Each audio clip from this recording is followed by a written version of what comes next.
kemudian membuat ketika Megawati itu kan ya banyak ya muncul pendapat, ada yang memperbolehkan, ada yang melarang. Kalau yang membolehkan dianggap liberal, kalau yang membolehkan dianggap sesat, kalau yang membolehkan ya dianggap sudah menyalahi pendapat ulama secara umum dan semacamnya. Padahal kan ya tetap yang namanya kepemimpinan itu tidak melihat dari segi dari segi jenis kelamin, tapi yang dilihat adalah kapasitasnya. Nah, jadi itulah yang kemudian sekali lagi yang dilihat adalah kapasitas, maka yang dilihat kalau kapasitas berarti ngomongin masalah ini. Nah, jadi bagaimana kemudian kita itu mengasah kemampuan, karena setiap kita tuh pasti punya kecenderungannya masing-masing. Setiap kita tuh pasti punya bakatnya masing-masing. Nah, sehingga tinggal kita itu mau menseriusi totalitas terhadap bidang-bidang yang kita geluti selama ini.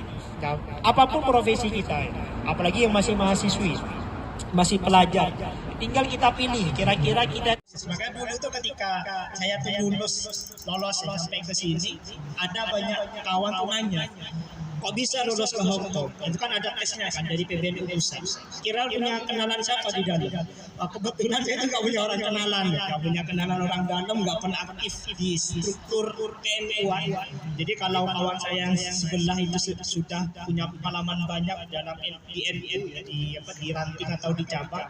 Nah, kalau saya itu murni baru lulus dari kampus. Makanya ketika ketemu dengan kampus, bayangan saya atau jiwa mahasiswanya itu kembali lagi, karena pada akhirnya yang di kampus kita pelajari berbagai macam teori, berbagai macam kaidah, berbagai macam ketentuan yang di pikiran kita itu hendak menciptakan sebuah komunitas masyarakat yang ideal. Cuman kan pada kenyataan tidak demikian. Nah, sehingga pada akhirnya semua para kiai, para ulama pada akhirnya adalah akan bernegosiasi dengan realitas sosial.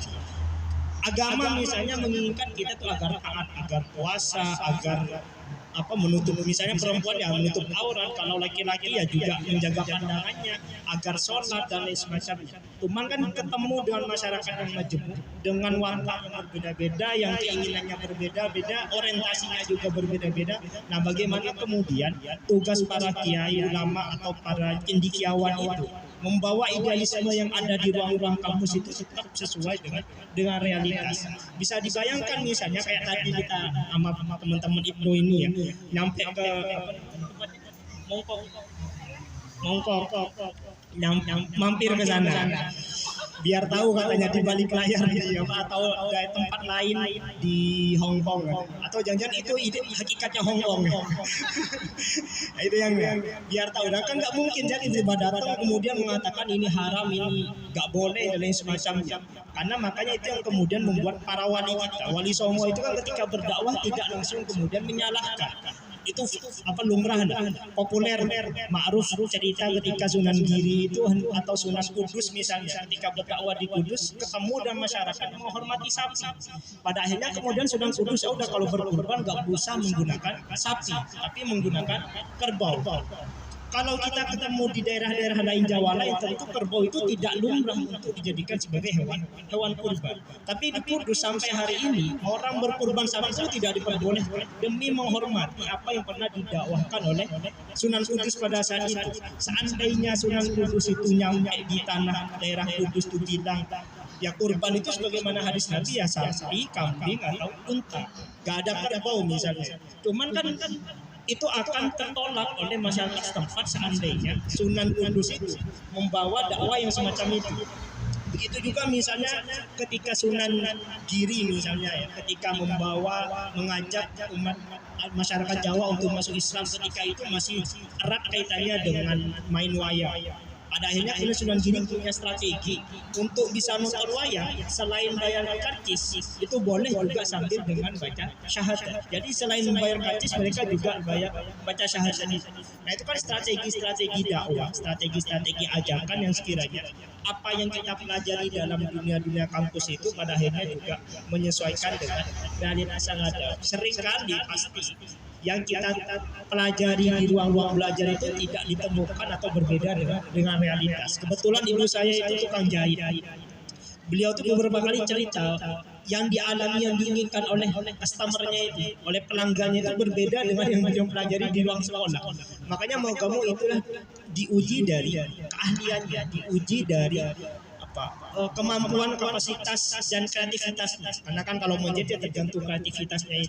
Nah maka itu yang sekali lagi tidak mesti kemudian kita membawa dunia realitas ini sebagaimana yang ada di ruang-ruang kampus itu. Apapun itu ya, mau itu terkait dengan sains, teknologi dan lain semacamnya, setidaknya kita punya keahlian. Setidaknya kita tekun, kita serius, maka apa yang dijanjikan oleh Allah itu.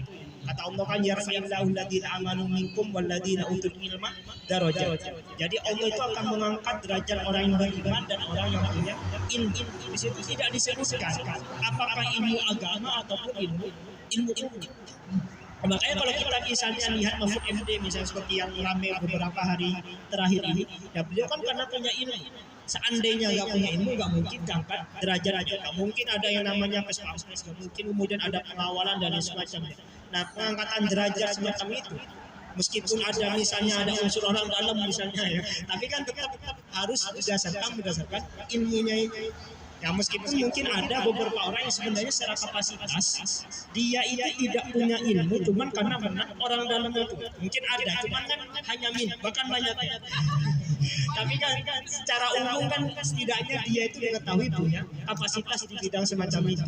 Nah jadi itu yang kemudian membuat kita itu semestinya tidak perlu kemudian membedakan antara ilmu umum dan ilmu agama. Tidak perlu membedakan ilmu agama itu lebih tinggi dibanding ilmu agama, dibanding ilmu umum. Sama aja ilmu dia itu jadi kiai, tapi kalau kemudian mencuri, korupsi atau bahkan melakukan pelecehan tetap. Assalamualaikum warahmatullahi wabarakatuh. Waalaikumsalam warahmatullahi wabarakatuh. Pada yang terhormat Bapak Ustadz Muhammad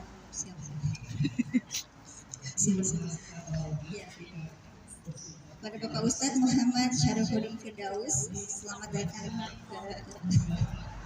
Dan juga kepada Ketua Pokjar Ibu Edmi yang sekarang hari ini saya wakili, dan juga teman-teman junior, adik-adik siswa serta teman-teman semuanya yang hadir pada hari ini, selamat datang. Kita sudah memasuki hari ke-18 berpuasa Ramadan. Semoga ibadah kita diterima Allah Subhanahu wa taala. Setitik noda, setitik kita menjadi noda.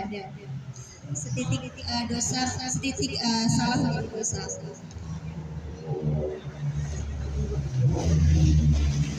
Mari kita menjalankan ibadah puasa marhaban ya Ramadan.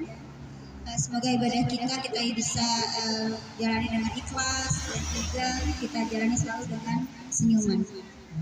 Sepertinya itu aja yang bisa saya sambut karena di sini juga dadakan, subhanallah, maaf ya segala hilaf dan dosa.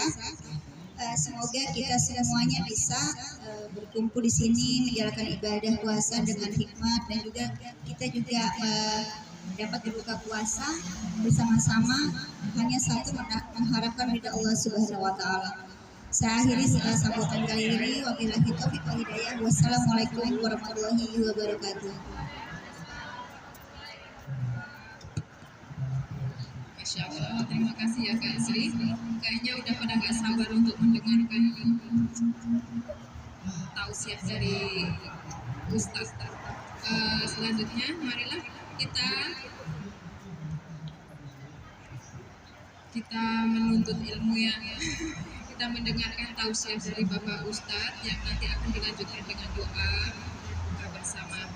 Kepada Bapak Ustadz, waktu dan tempat saya fasilitasi.